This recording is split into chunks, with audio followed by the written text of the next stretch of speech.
선생님 안녕하십니까?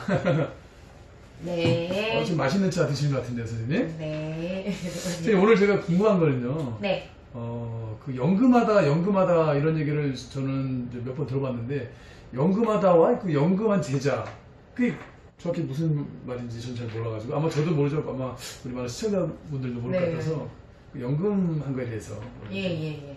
말씀 부탁드리겠습니다. 그러니까 한마디로 영이 있다는 뜻이에요. 그러니까 영. 그러니까 한마디로 뭐를 풀이해서 점사가 나오는 게 아니라 내 몸주 신령님이 돌을 닦고 오신 신령님이 직접 내가 예를 들어 누가 오잖아요. 그러면 직접 그 사람을 보고서 얘는 이렇다 저렇다 그 우리 신령님이 점쳐주는 걸 이 기자가 제자가 신령님과 접신을 해서 신의 말이 그냥 그대로 나가는 거예요.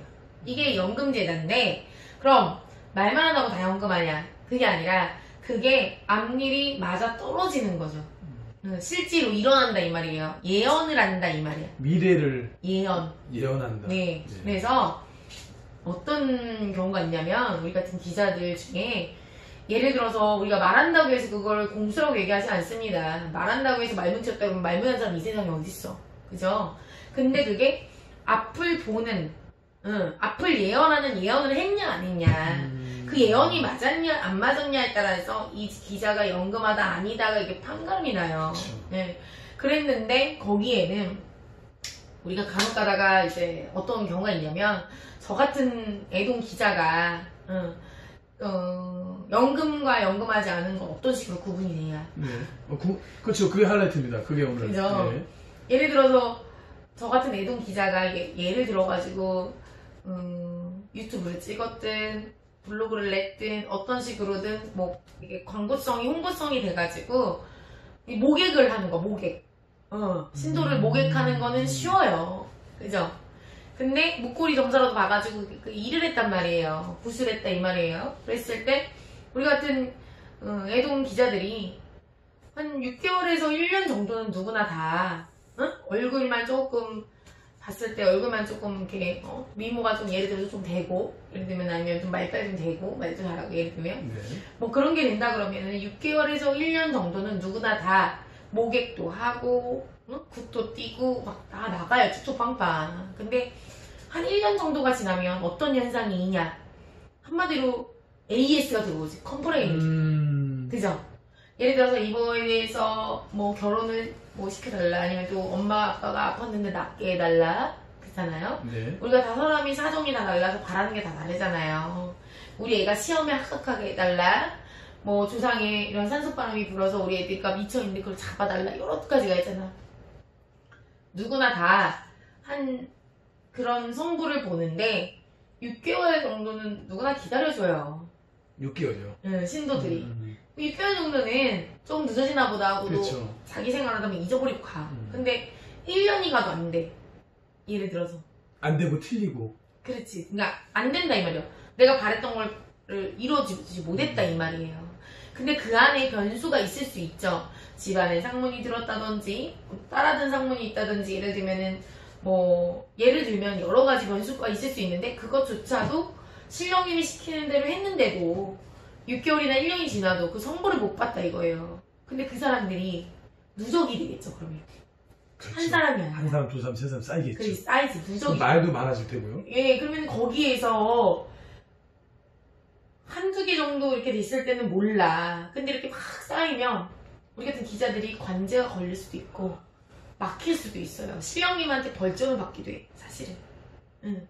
그러니까 뭔 말이냐면은 연금이 없는 기자들은 말을 할 수는 있어도 점사를 볼 수 있어도 점사는 볼 수 있어요. 신령님 기자가 말한 게 점사지 뭐예요. 그렇지만 그게 연금하다고 표현되진 않아. 그렇지만 그랬을 때 예를 들어서 6개월 1년 정도 가면은 그 다음에 그럼에도 불구하고 이 제자는 살아야 되잖아. 먹고 살아야 되잖아. 그죠? 계속 주저낼 수 없잖아요. 그래서 가장 많이 갈아타는 게 바뀌는 게 뭐가 있냐 성향이. 그 다음부터 두 가지가 있어요. 하나는 재주를 배우거나 여기서 재주를 하면은 뭐 창이라든지 뭐 악기를 춤사위라든지 이런 거를 재주를 배워서 신령님 문서를 배우거나 네. 문서를. 그걸 제조를 하는 거군요. 네. 그리고 그것도 아닌데 나는 그래도 계속 전환 기자를 하고 싶다. 이럴 경우에는 철학을 배웁니다. 철학이요? 예, 역학을. 그래서 철학이나 역학은 통계학이에요. 짜여진 공식이 있고 통계학. 1000년 전에 사람이 이랬다, 이날 태어난 사람이 이랬다, 이런 철학이란 말이에요. 그건 통계라고, 통계치. 그래서 철학과 신점은 다른 부분도 있고 맞는 부분도 있어요. 네. 왜냐면은 기자가 연금하게 잘 보면은 큰 틀은 다 맞아. 그렇지만은 요 근래 건 신수가 바뀌거든.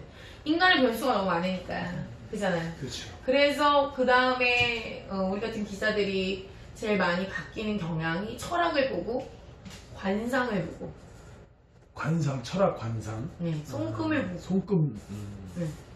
그런 게 그거예요.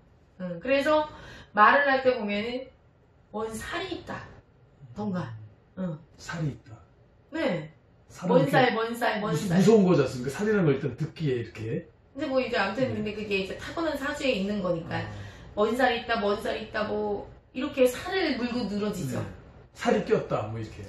아니, 꼈으니까 꼈다 하겠지. 근데 그거는 신점이 아니다 이 말이에요. 제 얘기는 철학점이다. 그리고 그 다음에 관상을 보고 관상. 응? 뭐 관상을 보니까 뭐가 눈에 뭐가 어쩌고 저쩌고 이게 막 신이 가득 찼네. 뭐가 입이 입꼬리가 올라가면은 뭐가 복이 있고 내려가면은 뭐 운이 안 좋을 때네 뭐 이런 거 있잖아요. 네네, 그러니까 그렇죠. 진짜 그거는 누구나 서점 가서 책 보면 다 아는 거. 선생님이 많이 팔더라고요. 그럼요. 그런 거를 마치 신령님의 공수인 것처럼 포장을 해서 말이 나가죠.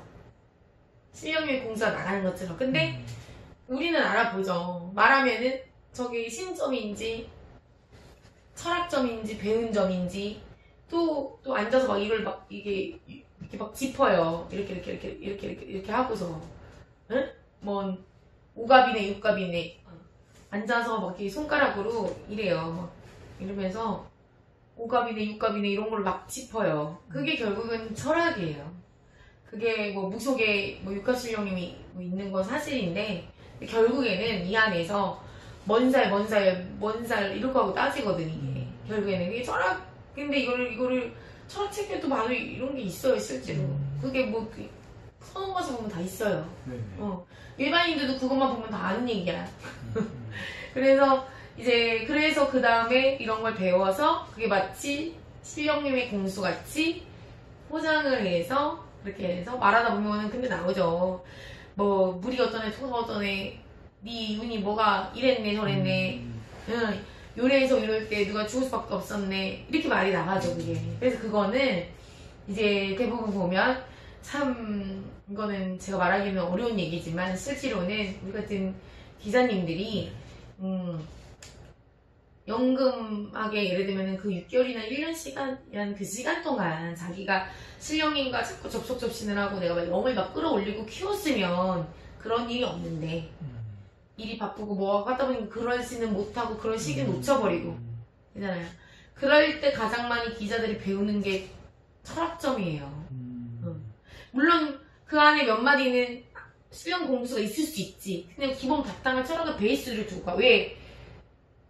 이 사람의 전체 철학을 두고 가서 한마디로 안전빵으로 가겠다 이 말이지. 안전빵으로.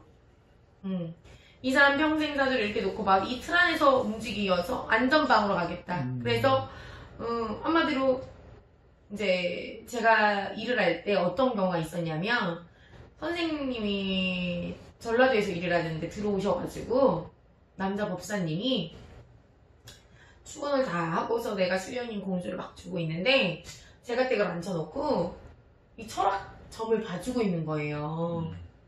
근데 저희는 그 법당에 신령님이 제일 싫어하거든? 철학점 보는 걸. 그래서 신령님 공주가 나가는데 뒤에서 막 넌 이 무슨 살이 있고 뭔 하계가 있고 뭐가 있었어 이런다고 막 이래. 그러면 그렇게 정해진 대로 다 될 것 같으면 구슬을 왜 하냐고 도대체. 안 그래요? 그렇죠. 내가 하지 못하는 거 인간이 못하는 거를 이뤄주라고 이거를 도와달라고 소원을 이뤄달라고 오는 데가 우리잖아요. 극당이잖아. 다녔던 학부형이 있었어요. 그래서 아들이 원래는 수석으로 입학을 했는데 이 조상병 때문에 그게 우울증 같이 와서 막 학교도 안 가겠다, 공부도 안 된다, 머리가 아프다, 소리가 들린다, 막 자살하겠다, 막 자살이요? 그렇게까지 막 자기 정신이 아닌 거죠. 자해를 하겠다, 막 이런 아들이 있어서 제발 자꾸만 학교를 자퇴한다 그래서 자퇴하는 것만 막아달라고 한 적이 있어요. 근데 보니까 만조상이 그 험한 조상이 다 실려가지고 애기한테 여러 가지 모습을 나타내는 거예요. 그래서 그분 일을 제가 하고 기도를 해드렸는데 그분이 애기가 의사 국시 3개월 남겨놓고 저한테 왔었어요, 사실은. 근데 국시 볼만한 상황도 아니었어.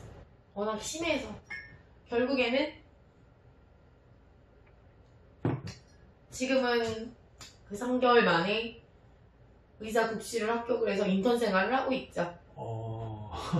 그런 것도 있고 또 하나는 이제 어떤 경우 이거는 이제 제 책자에 올려져 있는 분인데 네네. 어떤 사례였냐면 이제 아무튼 뭐 이게 선거에 출마하신다고 선거요? 네 오셨는데 보니까 당선되는 확률이 없어. 선거 나가신다는데. 네. 그랬더니 막 노발이 대발이가 난 거예요. 그랬더니 얼마 있다 와서 후보단이라고 냈는데 무슨 소리냐. 내가 100% 이미 당선됐다. 라고. 근데 알고 보니까 이제 그때는 이제 저는 이게 정치를 모르니까 후보단이라가 뭔지 이런 걸 모르는 거야. 그래서 99%다. 막 이랬어요. 그러면 딱 선거 2주를 남겨놓고 변수가 생긴 거예요. 네. 갑자기 연락이 왔어요. 이제 자기가 명의만 빌려줬던 사업체가 있었는데 거기서 문제가 생겨서 관제가 심하게 껴가지고 수사를 받다 즉시 구속이 된 거예요. 야. 근데 이제 구치소에서도 원래는 예를 들면 이제 선거에 출마할 수가 있는데 알고 보니 거기에 다른 문제가 또 여러 가지 엮여 있는 사람들이 있잖아요. 그러다 보니까 사임을 했어. 사퇴.